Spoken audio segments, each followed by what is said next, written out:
நம்ம என்டர் ஆமாம். கர்த்தர் மகா நல்லவர், அவர் கிருபை மகா பெரியது. மகா நல்லவர் என்றால் அதுக்கு எந்த நிபந்தனையும் கிடையாது, நிகரும் கிடையாது, எல்லையும் கிடையாது.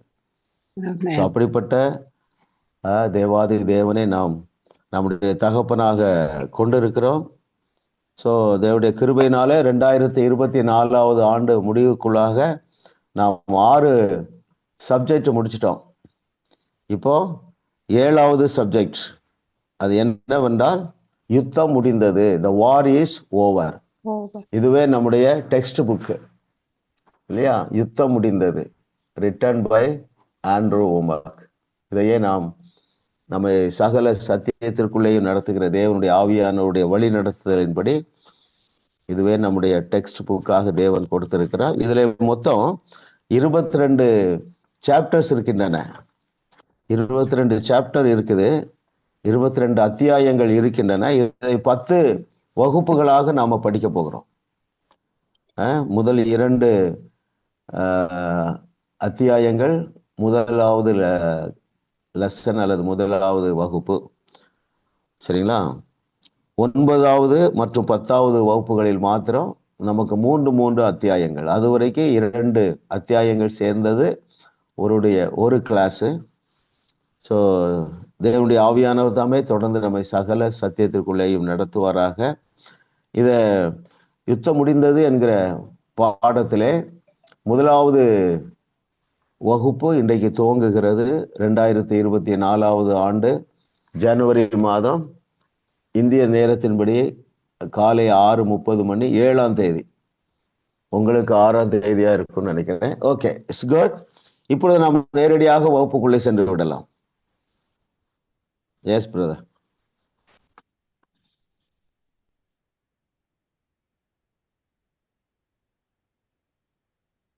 சுவிசேஷம் என்பது எந்த 3 நற்செய்தியை விட மிக மிக அதிர்ச்சியூட்டும் நற்செய்தி.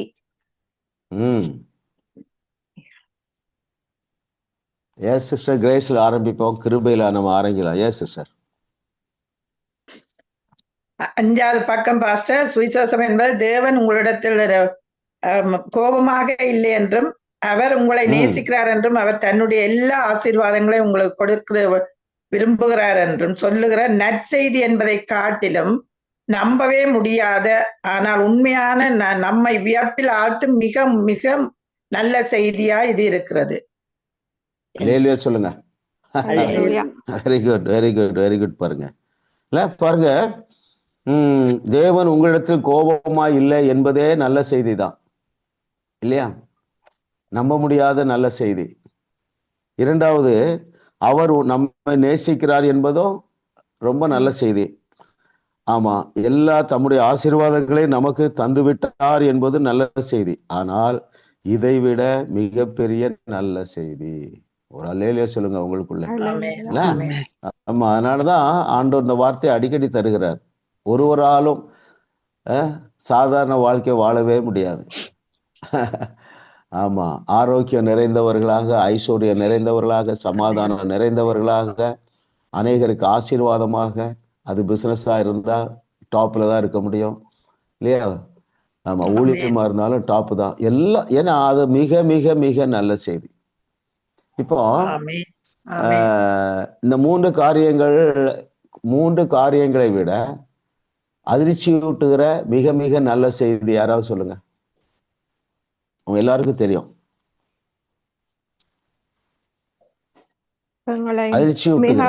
சொல்லுங்க. அது இருக்குது. அவர் எங்களை நேசிக்கிறார் என்று அதுல இருக்குது. Sorry pastor. அவர் எங்களை கோபமாக இல்லை. அவர் எங்களை கோபமாக இல்லை. சிஸ்டர், நீங்க பாருங்க, இந்த 3ஐ விட மிகப்பெரிய அதிர்ச்சியூட்டுகிற செய்தி என்னது? அவர்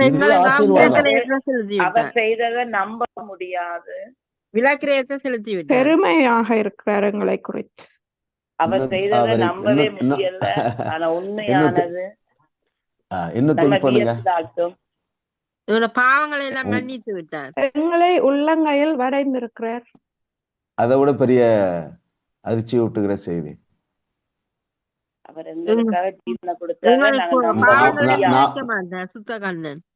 நாம் யாராக இருக்கிறோம்?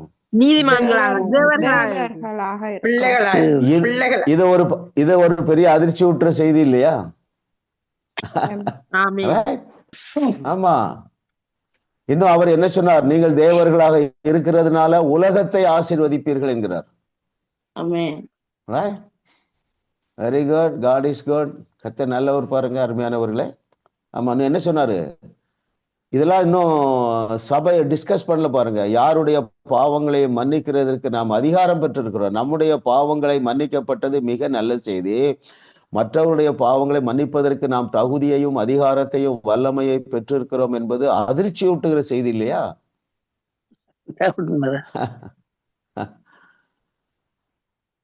அந்த லெவலுக்கு போக வேண்டாம்னு சிலர் நினைக்கிறீங்க. கரெக்டா இல்லையா? அவ்வளவு எதுக்கு நமக்கு? நான் உங்ககிட்ட ஒரு கேள்வி கேட்கிறேன். நம்ம இல்லாமல் யாரை கொண்டு அவர் இந்த காரியங்களை செய்ய முடியும்? யோசித்து பாருங்க. எங்களை கொண்டுதான் செய்யலாம்.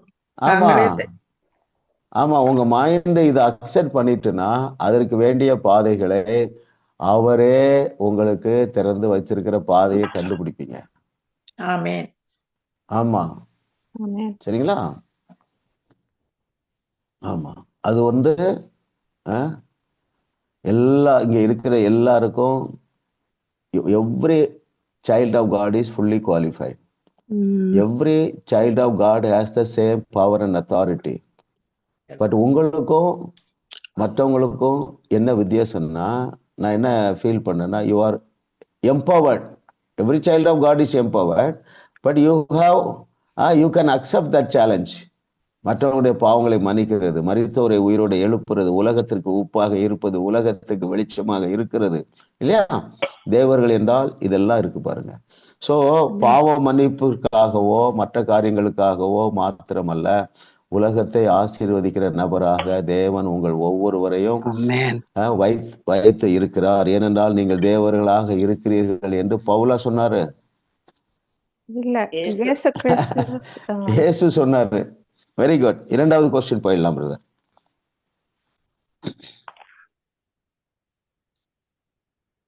நாம் இப்போது பாவ மன்னிப்போடு சேர்த்து பெற்றுள்ள 3 ஒப்பற்ற நன்மைகள் யாவை? Very good. Yes sister Lydia. பாவ மன்னிப்போடு பெற்ற ஒப்பற்ற 3 நன்மைகள் சுகம், சொலிப்பு, விடுதலை.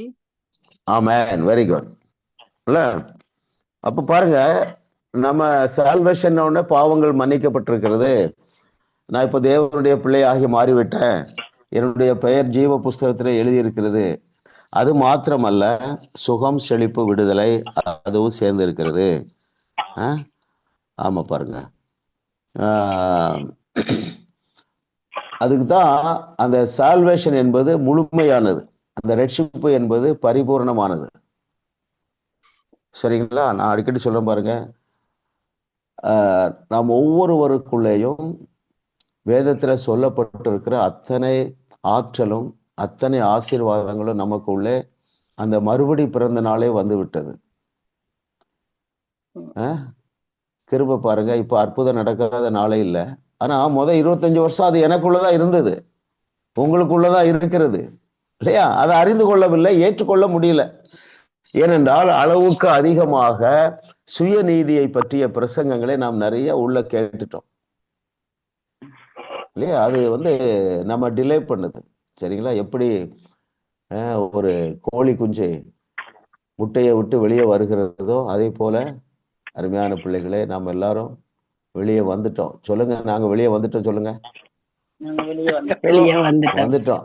ஆமா ஆமா, நம்ம கூட்டு புழுவாக இல்லை, வண்ணத்து பூச்சியாக பறந்து நம்மையும் நம்முடைய குடும்பத்தையும் உலகத்தையும் ஆசீர்வதிக்கத்தக்க அளவுல எல்லா நன்மைகளினாலும் தேவன் சம்பூரணமாக நம்மை ஆசீர்வதித்து விட்டார்.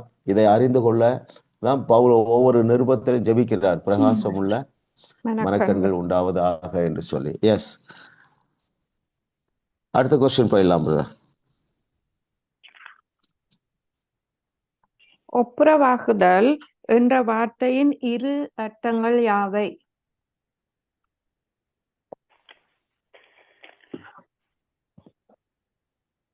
யாரு? ஜெயக்குமார் அனட்ரா சிஸ்டர்.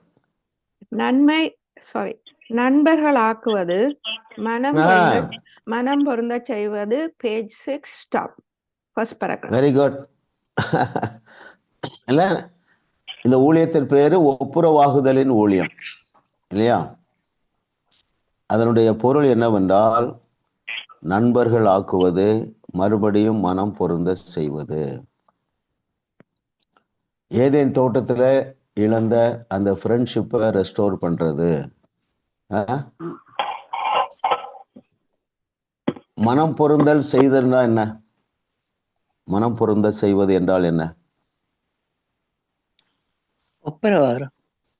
ஒப்புரவாகுது. இன்னும் கொஞ்சம் யோசிங்களேன்.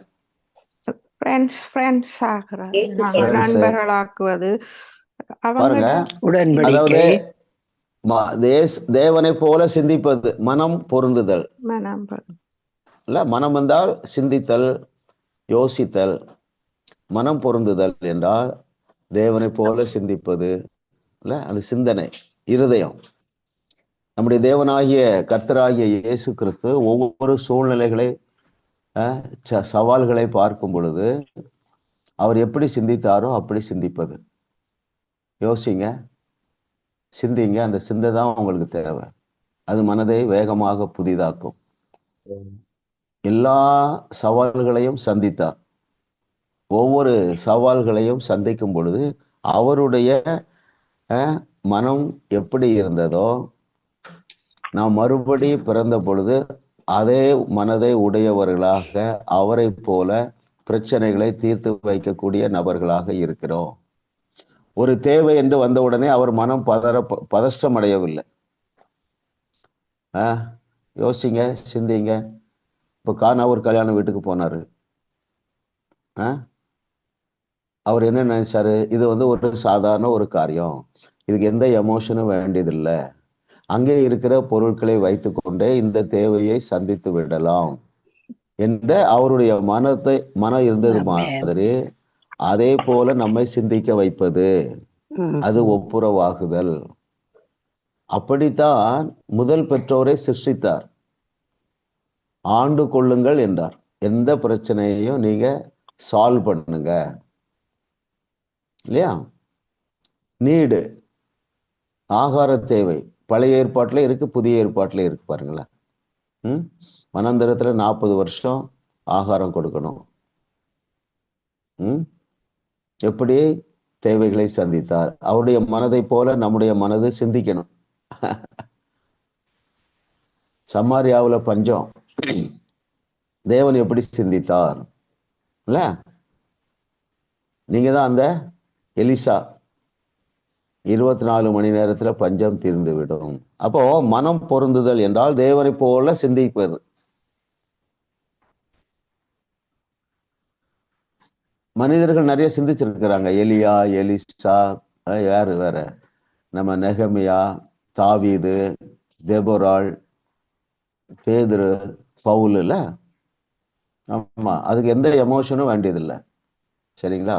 சாதாரணமாகவே ஒரு ஜெபம் பண்ணுவோமா? நம்ம எல்லாருடைய சிந்தையும் இயேசுவின் சிந்தையை போல மாறத்தக்கதாக. எந்த ஒரு டிஃபிகல்ட் சிச்சுவேஷன், துர்ச்செய்தி கேட்டாலும் பதஷ்டம் இல்லாத ஒரு மனம். ஆண்டவரே உமக்கு நன்றி அப்பா, பரிசுத்த ஆவியானவரே உமக்கு நன்றி அப்பா. ஓ, உம்முடைய பிள்ளைகளாகிய நாங்கள் உம்முடைய குமாரனாகிய இயேசு கிறிஸ்துவை போல செயல்படும்படியாக உம்முடைய வேதத்தில் உள்ள மகத்துவங்களை எங்களுக்கு கற்றுத்தருகிறீர் ஆண்டவரே. ஓ, அவர் இந்த பூமியில இருந்த பொழுது எப்படி எல்லா தேவைகளுக்கும், எல்லா பிரச்சனைகளுக்கும், எல்லா வியாதிகளுக்கும் தீர்வாக இருந்தாரோ அந்த மனநிலையை எங்கள் ஒவ்வொருவருக்கும் நீ தந்து கொண்டே இருக்கிறீர். அதற்காக உமக்கு நன்றி சொல்லுகிறோம். இன்னும் நாங்கள் தொடர்ந்து இதிலே முன்னேறி செல்லத்தக்கதாக தேவருடைய கரத்தில் எங்களை ஒப்பு கொடுக்கிறோம். தேவரீர் எங்களை ஆண்டு வழி நடத்துவீராக. இயேசுவின் நாமத்தில் பிதாவே, ஆமென் சொல்லுங்க. ஆமென், ஆமென், ஆமென், ஆமென். அடுத்த கொஸ்டின் போயிடலாம்.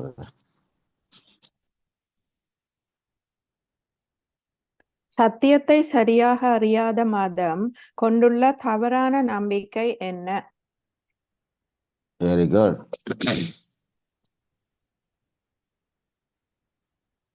S brother Philip.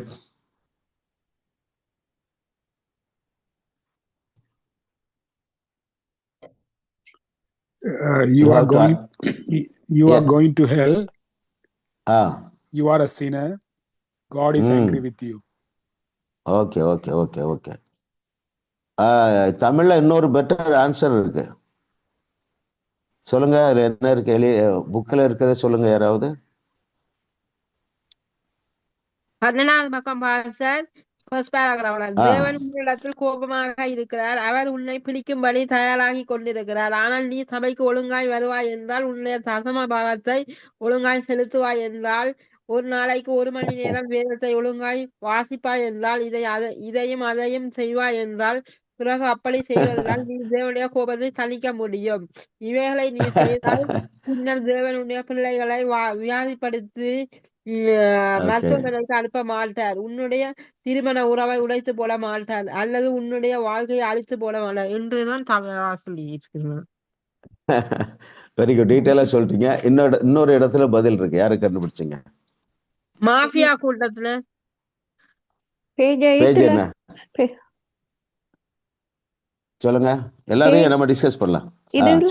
பேஜ் 8ல இருக்கிறது பிள்ளையா பாஸ்டர்? நீ ஒரு பாவி, நீ நரகத்துக்கு போய் கொண்டிருக்கிறாய். ஓகே, அதெல்லாம் கரெக்ட் தான். இன்னொரு இடத்துல இருக்குது. பேஜ் 4ல யாராவது கண்டுபிடிச்சிங்களா ஆன்சர்? நான் வாசிக்கிறேன் பாருங்களேன். கேள்வி என்ன? சத்தியத்தை சரியாக அறியாத மதம் கொண்டுள்ள தவறான நம்பிக்கை என்ன?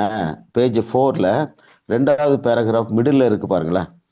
ஒவ்வொரு முறை தாங்கள் பாவம் செய்யும் போதும் ஏதோ ஒரு விதத்தில் அது தேவனுக்கு விரோதமான அவமதிப்பை உண்டாக்கி விட்டதாக அவர்கள் தவறாக நம்பிக்கொண்டு இருக்கிறார்கள். அதுவும் மார்க்கு தான். நீங்க சொன்னது சரியான ஆன்சர் தான், நீங்க புரிஞ்சிருக்கீங்க, அது போதும். பாருங்கள், சத்தியத்தை சரியாக அறியாத மதம் கொண்டுள்ள தவறான நம்பிக்கை என்னவென்றால், நான் தேவனுக்கு ஒரு கெட்ட பெயரை கொண்டு வந்துட்டேன் இல்லையா? ஆமா, சிஸ்டர் டீட்டெயிலா வாசித்தாங்க. அப்போ ஒரு லிஸ்டே வாசித்தாங்க சிஸ்டர் இல்லையா? இவைகள் எல்லாம் பை ப்ராடக்ட். அப்படின்னா என்ன?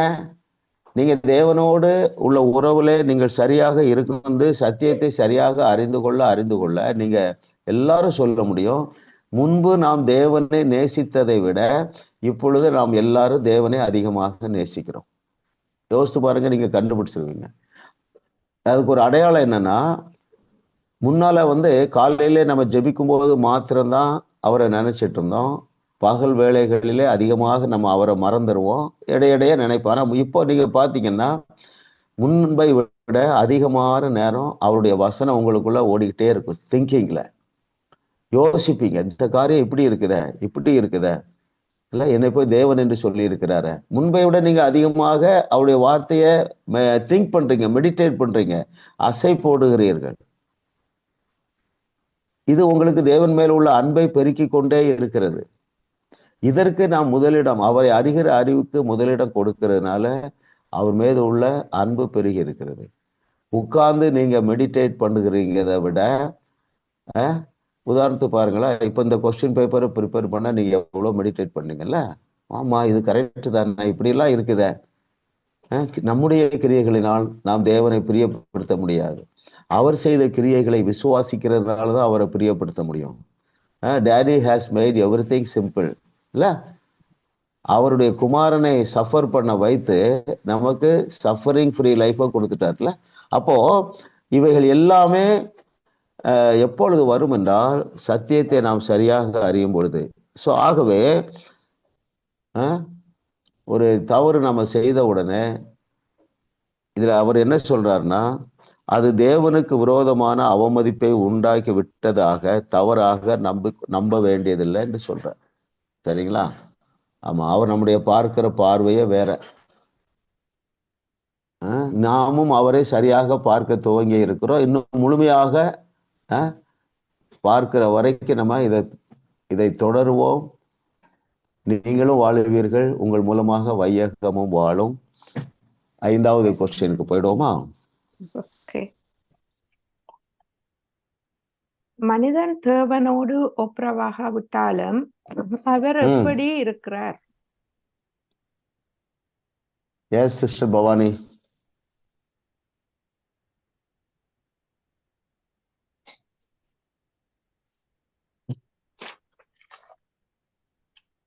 மனிதன் தேவனோடு ஒப்புரவாகாவிட்டாலும் அவர் எப்படி இருக்கிறார்? தேவன் மனிதனோடு ஒப்புரவாகவே இருக்கிறார். ஆமென். எந்த மனிதர்களோடு? அவரை விசுவாசிக்கிறவர்களாய் எங்களோடு எல்லா மனிதர்களோடும் ஒப்புரவாய் தான் இருக்கார். ரைட். பாருங்க, அவர் பிறந்த பொழுது யாருக்கெல்லாம் நல்ல செய்தி என்று சொன்னார்கள் தூதர்கள்? மனுஷர் மேல் பிரியம். அப்புறம் யாருக்கெல்லாம் நற்செய்தின்னு சொன்னாங்க? பூமியிலே சமாதானம், மனுஷர் எல்லா ஜனத்துக்கும் நல்ல செய்தி. கிறிஸ்தவர்களுக்கு மாத்திரமல்ல, விசுவாசிகளுக்கு மாத்திரமல்ல, எல்லாருக்கும் மிகுந்த சந்தோஷத்தை உண்டாக்கும் நற்செய்தி. அவரு விசுவாசிகளுக்கு அல்லது கிறிஸ்தவர்களுக்காக மாத்திரம் மரித்தாரா, எல்லாருக்காகவும் மரித்தாரா? எல்லாருக்காகவும் மரித்தாரு. ரைட். ஆமென். ஆமென். ஆமென். ஆமென். நமக்கோ இன்னும் மற்றவர்களுக்கும் உள்ள வித்தியாசம் என்னன்னா, நாம ஏற்றுக்கொண்டோம். எனக்காக மரித்தார் இயேசு கிறிஸ்து தேவனுடைய குமாரன். அதனாலதான் அந்த வசனம் சொல்லுகிறது, ஏற்றுக்கொண்டவர்கள் எத்தனை பேர்களோ அத்தனை பேரு தேவனுடைய. அப்போ கடவுளே இல்லை என்று சொல்லுகிறவர்களுக்கும் இந்த சால்வேஷன் ஆயத்தமாக இருக்கிறது இல்லையா? ஆமா, எல்லாரோடும் அவர் ரிலேஷன்ஷிப்ல தான் இருக்கிறாரு. ஆனா அநேகர் அறியவில்லை. ஒப்புரவாகுதல் இல்ல, அது வாஸ்தவமா? பேஜ் 8ல டாப்ல வாங்கல. நம்முடைய வாழ்க்கையில் முழு பலன்களையும் கொடுக்கும்படி முதலில் நாம் நம்முடைய விசுவாசத்தை கர்த்தராகிய இயேசுவின் மீது வைக்க வேண்டும். ஆனால் தேவனுடைய கோபம் தணிக்கப்பட்டு இருக்கிறது. மனுஷன் தேவனோடு ஒப்புரவாக்கப்படாமல் இருக்கலாம், ஆனால் தேவன் எல்லா மனுஷர்களோடும் ஒப்புரவாகத்தான் இருக்கிறார். அதுல என்ன எல்லாரும் கூட எழுதிடலாம். சரிங்களா? அவருடைய கோபம் முடிந்து விட்டது. அவர் நமக்கு ஒப்புரவாகுதலின் ஊழியத்தை கொடுத்திருக்கிறார். இந்த செய்தியை நாம் பிரசங்கிக்காமல் இருப்பதினால்தான் நம்முடைய கிறிஸ்தவம் இந்த உலகத்தின் மீது முன்பு உண்டான அந்த வல்லமையான தாக்கத்தை இன்றைக்கு உண்டாக்கவில்லை. இல்ல, இது எப்படின்னு விளக்கலாம்னா, நல்லவர்களுக்காக நல்லவர்கள் மாத்திரம்தான் சர்ச்சுக்கு வரணும் அப்படி இல்லை. நல்லவர்களுக்கு மாத்திரம்தான் கம்யூனியன் கொடுக்கணும் அப்படி இல்லை இல்லையா? ஏன்னா அவர் எல்லாரோடும் நல்ல ரிலேஷன்ஷிப்ல தான் இருக்கிறாரு. ஆனா அறியாத உலகம் பெரிய நம்பர்ல இருக்குது இல்லையா? பெருவாரியான ஜனங்கள் தேவன் தங்களுக்கு செய்திருக்கிற இந்த மிகப்பெரிய அந்த என்ன சொல்லலாம், தேவனோடு உள்ள அந்த ரிலேஷன்ஷிப்பை அவர் ரீஎஸ்டாப்ளிஷ் பண்ணிட்டாரு. அதை அறியாதது தான் இன்னைக்கு மிகப்பெரிய குறையாக இருக்கிறது. தேவனுடைய அன்பு நம் மீது எவ்வளவு இருக்கிறதோ அதே அன்பு பாவிகளின் மீதும் இருக்கிறது. பாவிகளை ரட்சிக்கவே. ஆறாவது பேஜ்ல கடைசி பேராகிராஃப்லயும் அப்படித்தான் இருக்கு. தேவன் நம்மை குறித்து எரிச்சல் அடைந்தவராக இல்லை, ஒரு கிறிஸ்தவராக உங்களை குறித்து தேவன் கோபம் அடைந்தவராக இல்லை என்பதை அநேக விசுவாசிகளை ஏற்றுக்கொள்வதற்கு உண்மையில் தடுமாறுகிறார்கள். ஆனால் அதே நேரத்தில் தேவன் அவிசுவாசிகளிடத்திலும் கோபம் அடைந்தவராக இல்லை என்பது உண்மையாய்த்தான் இருக்கிறது. அல்லேலூயா. ஆமென். இல்ல, நல்ல பாயிண்ட் சிஸ்டர்.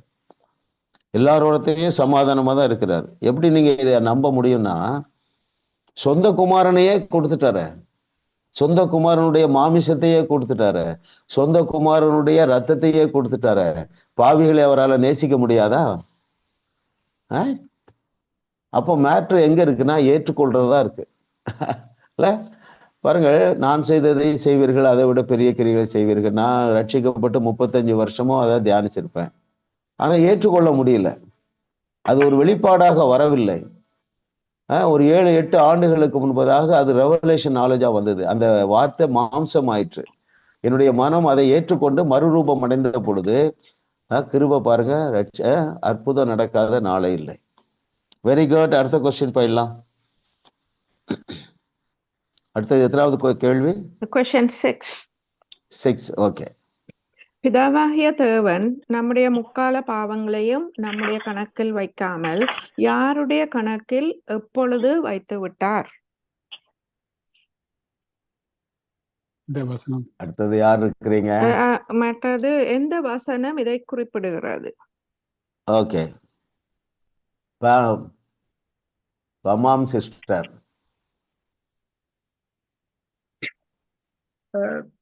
பேஜ் 10வது பேஜில் இருக்கு. அவர் இயேசு கிறிஸ்துவின் மேல் வைத்து விட்டார். ஆமென். Very good. எந்த வசனம் இதை குறிப்பிடுகிறது? 2 கொரிந்தியர் 5:19. 5:19. பிதாவாகிய தேவன் நம்முடைய முக்கால பாவங்களையும் நம்முடைய கணக்கில் வைக்காமல் யாருடைய கணக்கில் எப்படி வைத்து விட்டார்? எந்த வசனம் இதை அதை வாசித்துருவோம். பேஜ் 10ல மிடில் இருக்கு பாருங்க. கர்த்தர் நமக்கு ஒப்புரவாகுதலின் ஊழியத்தை கொடுத்திருக்கிறார். தேவன் உலகத்தாருடைய பாவங்களை எண்ணாமல் கிறிஸ்துவுக்குள் அவர்களை தமக்கு ஒப்புரவாகுதலின் உபதேசத்தை எங்களிடத்தில் ஒப்புவித்தார். கடைசி பேராகிராஃப். தேவன் கிறிஸ்துவுக்குள் நம்முடைய பாவங்களை எண்ணாமல் என்ற சொற்றொடர்களை கவனியுங்கள். உண்மையில் எண்ணாமல் என்ற வார்த்தை நம்முடைய கணக்கில் வைக்காமல் என்ற அர்த்தத்தை கொடுக்கிறது. அல்லேலூயா. கர்த்தர் நல்லவர் பாருங்களா. அதனாலதான் அவருடைய அன்பை நம்மால புரிந்து கொள்ளவே முடியாது. we have just to accept what is written. எழுதி இருக்கிறத நம்ம ஏற்றுக்கொள்ள வேண்டியதுதான் இல்லையா? அவருடைய அன்பு நிபந்தனையே இல்லாத அன்பு. நிபந்தனையே இல்லாத அன்பு என்பதை விளக்குவதற்கு இயேசு கிறிஸ்து என்ன ஸ்டோரி சொன்னாரு?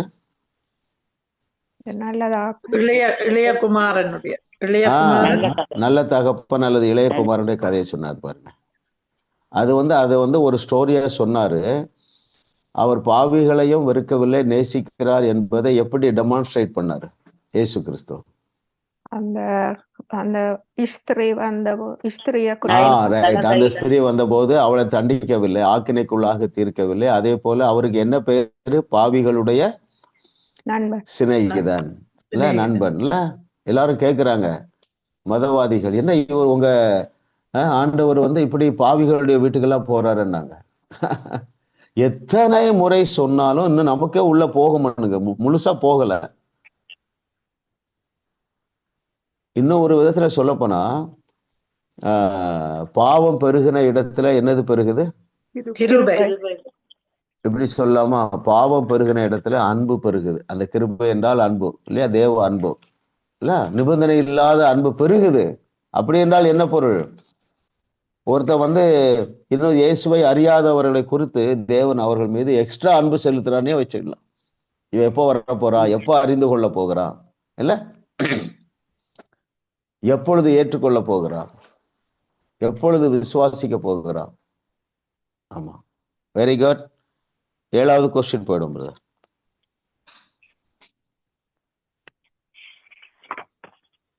இயேசு கிறிஸ்து நம்மை யாரோடு ஒப்புரவாக்கி விட்டார்?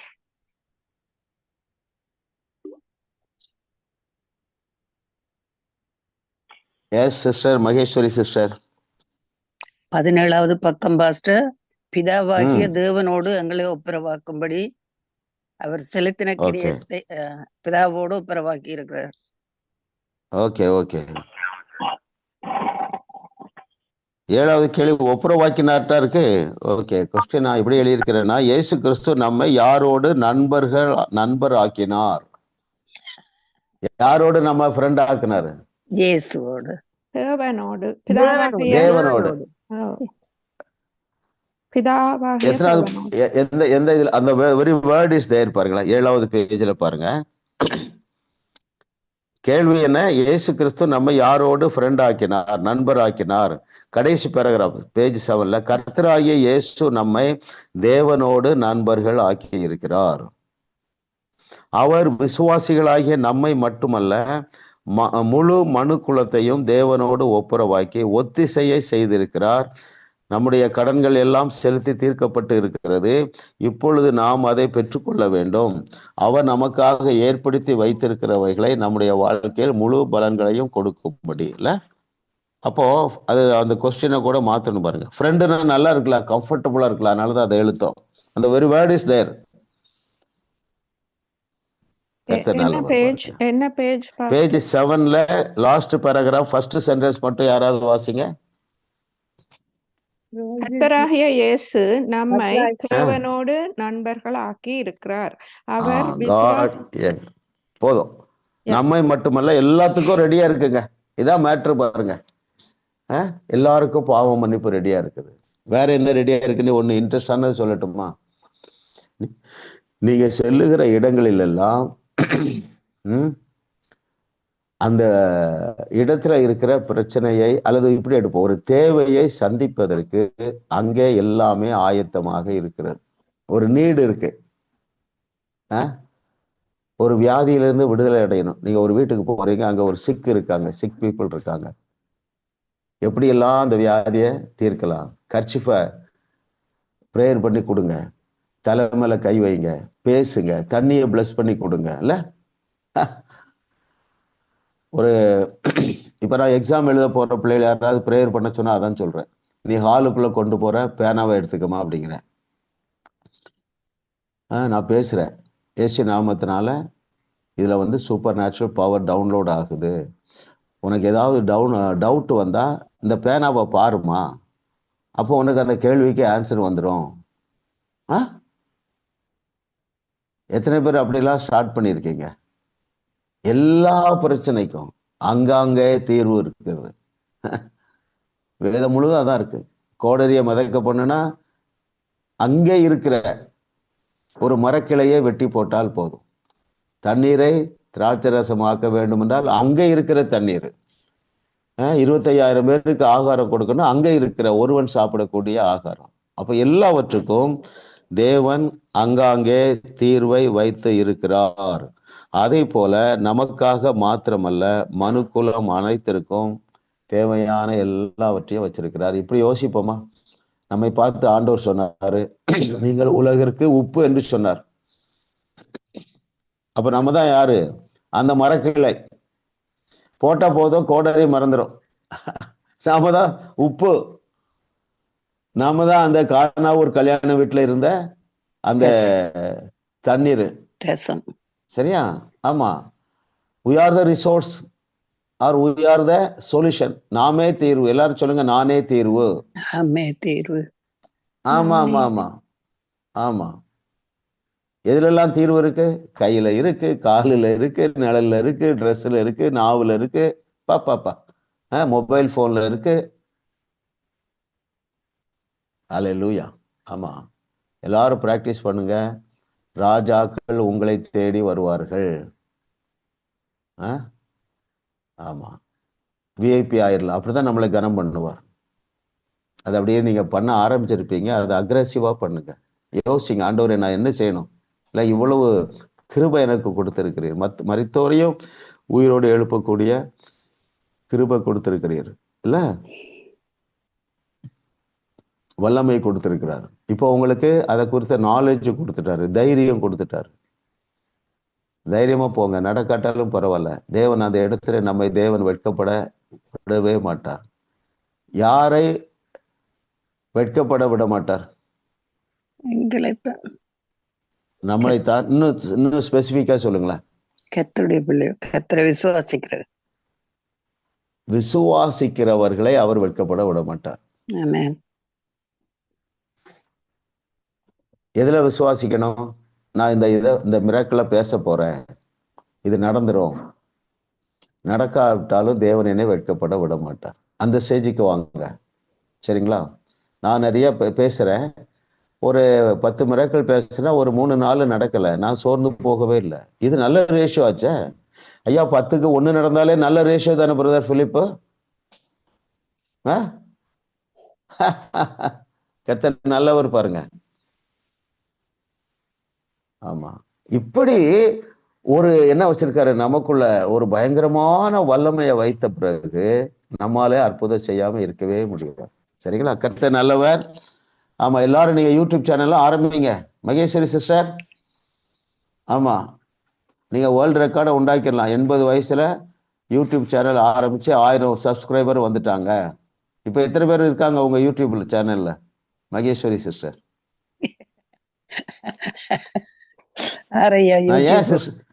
நான் ஏன் சிஸ்டர் சொல்றேன்னா, சிஸ்டரே செய்ய முடியும்னா இங்க இருக்கிற எல்லாரும் செய்ய முடியும். நான் என்ன சொல்றேன், உங்களுக்கு வந்து இன்னொன்னு கூட நீங்க யோசிங்க. உங்களுக்கு எதுல இன்ட்ரெஸ்ட் இருக்கு? குக்கிங்ல, சமையல்ல இன்ட்ரெஸ்ட் இருக்கா? சமையல்ல யூடியூப் சேனல் ஆரம்பிங்க. இல்ல, ஆமா, பிள்ளைகள் வளர்க்கறதுல இன்ட்ரெஸ்ட் இருக்கா? இல்ல வீட்டை சுத்தமா வைக்கிறதுல உங்களுக்கு இன்ட்ரெஸ்ட் இருக்கா? அதை சேனல் போடுங்க, யூடியூப் சேனல் ஆரம்பிங்களேன். அது என்னன்னு தான் பாருங்களேன். 5 பைசா செலவு இல்லையே. இல்ல, உங்க சந்தோஷத்தை ஷேர் பண்ணுங்க. ஆமா, உங்க அனுபவத்தை ஷேர் பண்ணுங்க. கர்த்தருடைய ஆவியானவர் உங்களை நடத்துவார். Not only for spiritual matters, secular மேட்டர்ல நீங்க ஏதாவது ஒண்ணு செய்துட்டே இருங்க. ஆமா, அப்பதான் உங்களுக்கு என்ன ஆகும்னா உங்க எனர்ஜி ரீஜுவனேட் ஆகும் இல்லையா? ஆமா, கர்த்தர் நல்லவர். அடுத்த கொஸ்டின் போலாம் பிரதர்.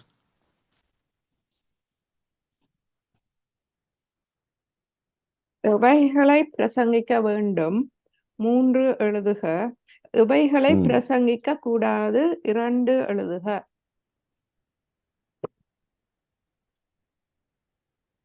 அடுத்தது யாரு? Yes, Jaya sister. Page yes sister. கேள்வி என்ன? எவைகளை பிரசங்கிக்க வேண்டும் 3 எழுதுக, எவைகளை பிரசங்கிக்க கூடாது 2 எழுதுக. எஸ். பேஜ் 18ல அவர் உங்களை நேசிக்கிறார், அவர் உங்களுக்காக விலக்கிரத்தை செலுத்தி இருக்கிறார், அவரை ஏற்றுக்கொள்ளுங்கள், அவருடைய அன்பை பெற்றுக்கொள்ளுங்கள் என்று பிரசங்கிக்க வேணும். Very good. அவ என்னன்னா மனம் திரும்ப இல்லைன்னு சொன்னா அவர் உங்களை நியாயம் தீர்க்க போறார், அவரோட கோபம் வந்து கொண்டு இருக்கிறது, நீங்க நரகத்துக்கு போக போறீங்க, அப்படி அவையில சொல்றது சொல்லக்கூடாது. Okay, very good. ஆமா, பாருங்க பேஜ் 8ல செகண்ட் பேராகிராஃப். இந்த வார்த்தையை தான் சபையானது பிரசங்கிக்க வேண்டும். முதலாவது, தேவன் கோபமாக இல்லை, அவர் வெறுப்பு ஏற்றப்பட்ட மனநிலையில் கூட இல்லை. 3வது, அவர் உங்களை நேசிக்கிறார். 4வது, அவர் உங்களுக்காக விலை கிரயத்தை செலுத்தி இருக்கு. இந்த 4ல ஏதாவது 3 எழுதுனா மார்க் போட்டுடலாம். முதலாவது பாருங்க, தேவன் கோபமாக இல்லை, நம்மை குறித்து சலிப்பாகவோ வெறுப்பாகவோ எரிச்சலாகவோ இல்லை.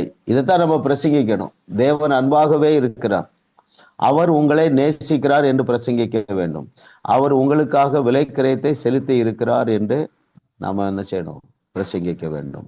எதை பிரசங்கிக்க கூடாது என்றால், நம்முடைய தேசம் மனம் திரும்பவில்லை என்றால் தேவன் நம்மை நியாயம் தீர்க்க போகிறார், அப்படி பிரசங்கிக்க கூடாது. 2வது, தேவனுடைய கோபம் வந்து கொண்டு இருக்கிறது, இப்படிலாம் என்ன செய்யக்கூடாது? சொல்லக்கூடாது. அவருடைய அன்பை சொல்லிக் கொடுக்க வேண்டும். Very good. ஒரு கேள்வி எல்லாருக்குள்ளயும் இருக்கு. என்ன கேள்வின்னா, என்ன எப்படி அவர் பூரணமா என் மேல அன்பா இருக்க முடியும்? இல்லையா? எப்படி அவரால் என்ன முழுசா, ஒருவேளை அறகுறையா நேசிக்கலாம், அப்படி கிடையாது அருமையானவர்களே. நாம் விசுவாசிகளாக இருக்கிறதுனால, எதை இயேசு கிறிஸ்து தேவனுடைய குமாரன் என்று விசுவாசிக்கிறதுனால, the heaven is so joyful, so pleased, so much of pleased. சரிங்களா? ஆமா, அவர் உங்களை பூரணமாக உங்க மேல அன்பா தான் இருக்கிறார். அரைகுறையான அன்பல்ல, பூரண அன்பு. சரிங்களா? இப்படி சொல்லுவோமா? ரொம்ப சந்தோஷமா இருக்கிறார். ஏன் என்று நான் சொல்லுகிறேன். கேட்கிற கேள்விய நீங்க யோசிங்க. ஏன் அவர் நம்ம மீது ஒரு பூரிப்பா இருக்கார்? அப்படி கேட்கிற கேள்வி. ஏன் நம்ம மேல, நான் என்னுடைய நிறைய குறை இருக்கு, அவர் எதிர்பார்க்கிற அளவுக்கு நான் இல்லை அப்படின்னு நம்ம நினைக்கிறோம். இடத்துல நிறைய குறை இருக்கு. ஆனா நான் சொல்றேன், அவர் அன்பாகவே இருக்கிறது. எந்த அளவுக்கு அன்பா இருக்காருன்னா, உங்களை குறித்து ரொம்ப சந்தோஷமா இருக்கிறார். ஏன் தெரியுமா? அவர் நம்முடைய பாவங்களை பார்க்கிறது இல்லை. அப்படி என்றால் என்ன பொருள் என்றால், அவர் நாலேஜுக்கே போறது இல்லைன்னு எடுக்கலாம். ரைட்? நான் வந்து இன்னைக்கு வகுப்புக்கு சரியா பாடம் படிக்கல, கேள்விக்கு சரியா பதில் சொல்லல. அவர் எப்பொழுதும் உங்க மேல சந்தோஷமா இருக்கார், ரொம்ப சந்தோஷமா இருக்கார், ரொம்ப திருப்தியா இருக்கு. ஒண்ணுதான் போதும், எது? அவரை ஏற்றுக்கொண்டீர்கள், அது அவருக்கு மொத்த கனத்தையும் கொடுக்கிறது. You are honoured is calling. அவருடைய அழைப்பை நீங்க ஆனர் பண்ணிருக்கீங்க பாருங்க, அதுக்கு மதிப்பு கொடுத்திருக்கீங்க பாருங்க. அது அவரால என்ன செய்ய முடியாது, அந்த ஆனந்தத்தை அவராலே கொண்டாடாமல் இருக்கவே முடியாது. அவருக்கு தெரியும் நம்ம இருக்கிற உலகம் எப்படிப்பட்ட உலகம் என்று தெரியும், சரிங்களா? ரெண்டாவது, நம்ம மாம்சத்துல இருக்கிறோம். நம்முடைய மாம்சம் செய்கிற கிரியைகளையோ நம்முடைய எண்ணத்துல ஓடுகிற தவறானவைகளையோ அவருடைய கண்ணு படுறதே இல்லை, சரிங்களா? பாவத்தை பாராத சுத்த கண்களை உடைய தேவன். அவர் நம்முடைய ஆவி மனுஷனை மாத்திரம்தான் பார்க்கிறாரு. நீங்கள் செய்கிற பாவங்களிலே அந்த ஆவி மனுஷனை ஈடுபட முடியாத அளவுக்கு சீல் பண்ணி வச்சுட்டாரு. அடுத்த கொஸ்டின் போலாம்.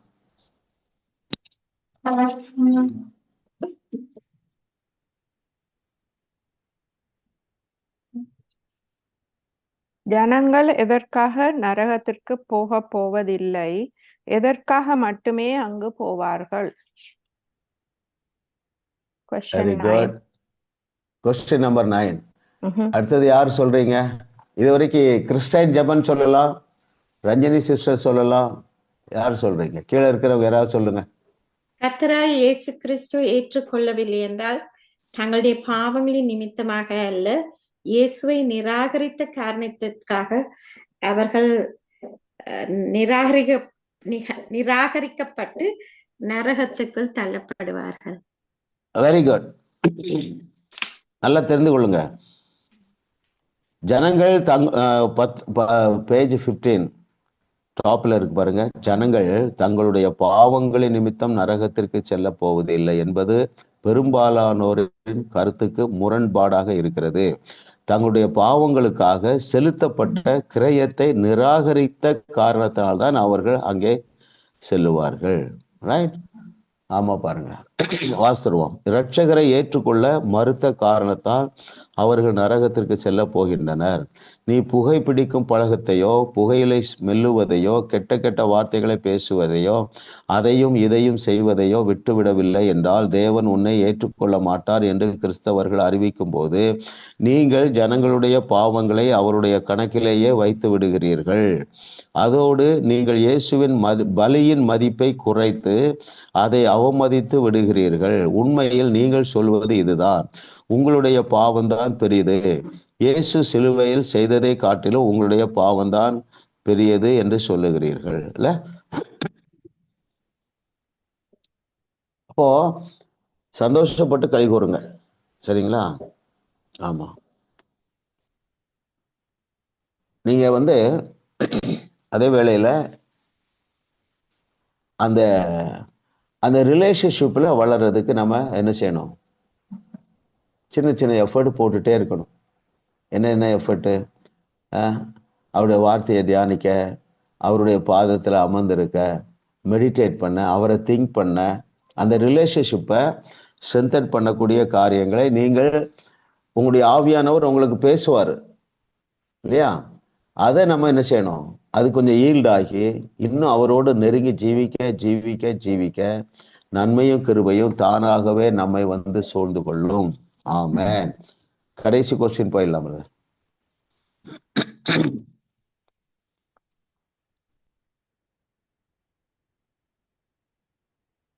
எந்த ஆரையும் அறிந்து புரிந்து கொண்டவர்களின் விசுவாசம் கூரையை பெயர்த்து கொண்டு செல்லும்.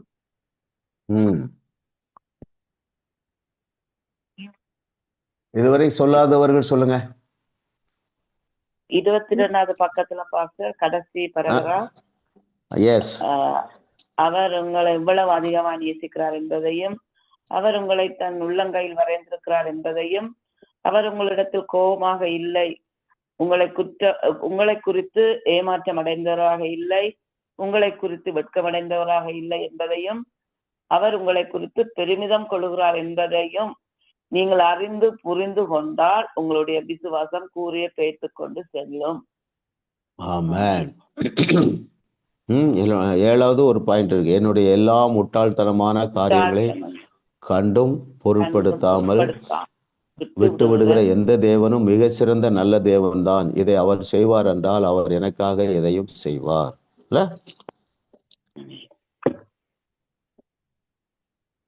Very good. சில வார்த்தை நல்ல வார்த்தைலாம் இருக்கு பாருங்க. அதுல என்ன சொல்றாரு? அவர் நம்ம இடத்துல கோபமாக இல்லை.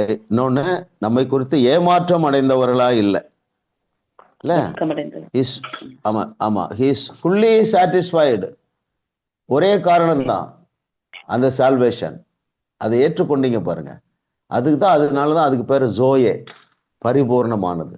அந்த சால்வேஷன் வந்து தனக்குள்ள எல்லா தகுதியையும், எல்லா ஆசீர்வாதங்களையும், எல்லா விதமான ஆற்றலையும், எல்லா விதமான ஆளுகையையும் கொண்ட ஒரு பரிபூர்ணமானதுதான் அந்த சால்வேஷன். சரிங்களா? இதுக்கு மேல நம்ம பெருசா எதையும் தேட வேண்டிய அவசியம் இல்லை. நான் அப்படியே உங்க மேல தேவனுடைய வல்லமையை, இந்த 2025 ஆண்டுல தேவனுடைய வல்லமையை நான் உங்க மேல பேச போறேன், கட்டவிழ்க்க போகிறேன். நான் கட்டவிழ்ப்பதை பரலோகம் கட்டவிழ்க்கும். அதை நீங்க அப்படியே ஏற்றுக்கொள்ளுங்க. சால்வேஷன்ல பாவ மன்னிப்பு மாத்திரமல்ல, சுகம் இருக்கிறது, செழிப்பு இருக்கிறது, இல்ல எல்லா நன்மைகளும், குடும்பத்துல ஒரு அன்பு ஐக்கியம் இருக்கிறது. பிதாவே உமக்கு நன்றி அப்பா.